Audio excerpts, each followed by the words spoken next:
Hey everyone, we are inside the T-Mobile Arena. Megan Olivi and Brett Okamoto here. Brett, it's been weird. That's one way of putting it. Yeah, pretty accurate way to put it. It was a weird week for sure.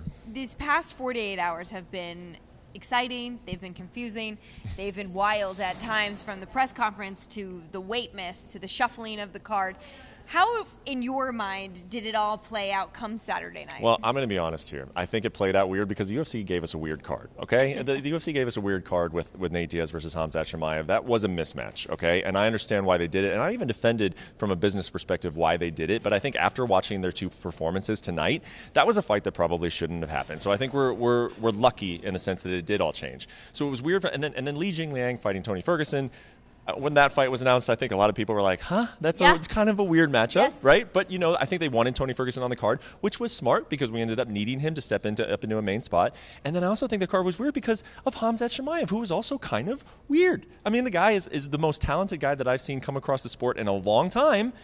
But all he cares about is just getting in there and killing somebody, and I get it. Yeah. I get it. That's awesome, and we all want to see that. And you're very good at that. But you also got to do a little of the other things too. And I hope that he is learning that. I hope that this is a learning experience for him. He learned a little bit during the Gilbert Burns fight, from a competitive standpoint. Right. Hopefully now he learns a little bit from the cutting weight standpoint, from the promotion standpoint.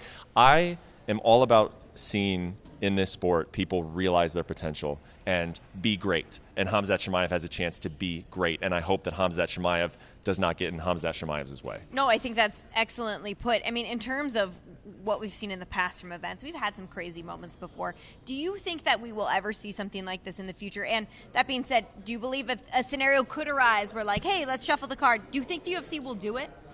Yes. This is a sport. This is why I love covering this sport. Yeah. I love it. It is. You think you've seen everything, and then no, you have not seen everything in this sport. So yes, I think that quirky, wacky things will continue to happen in this sport because that is MMA, and that is part of the reason why we love it so much. And I think the UFC, I just said, that they kind of gave us a weird card, but they also showed that they are so flexible, and that Hunter Campbell waking up at 4 in the morning, finding out that Khamzat Chimaev is going to miss weight, and then doing negotiations with all of these different camps who all have different things, who all have different requests, who all have different demands and different personalities, and they're all cutting weight while this is happening. They're emotional.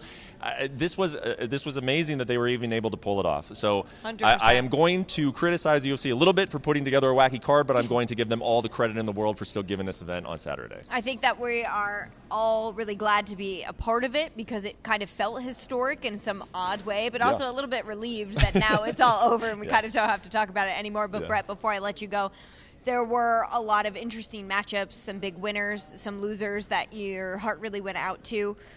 Do you have any insight or thought on anyone on this card and where their future should be, whether it's Khamzat, whether it's Kevin Holland, whether it's the Leech? I mean, Nate Diaz said he's going to take a little break and come back, but Tony Ferguson, I mean, what makes sense to you if you have any thoughts at all? Oh my gosh, I have a lot of thoughts on all of those characters, but that's for another day. I think that we're going to see what happens with Nate. He's got a lot of plans. He's got a lot of ideas. We're going to see what those are. We're going to see what he wants to come back into the UFC. He said it himself. He wants to be a good. He loves the UFC. He said he's had a love-hate.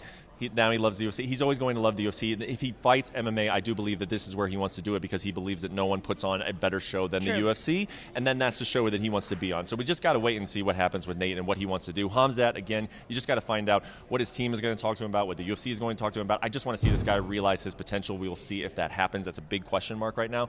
Tony Ferguson, man, I want to see him get a full camp. I want to see him get a fight that makes sense. I want to see him go down to Jackson Wink if that's what he's going to do and really, really put it all together. Tony, because this is your last shot. I'm telling you right now, you got one more fight, man, because I think at that point, if you lose again, this sport loves you too much to watch you to keep doing that, to keep walking out and having those types of performances. So this sport loves you so much, you got to go out and you got to win your next fight and you got to look great doing it.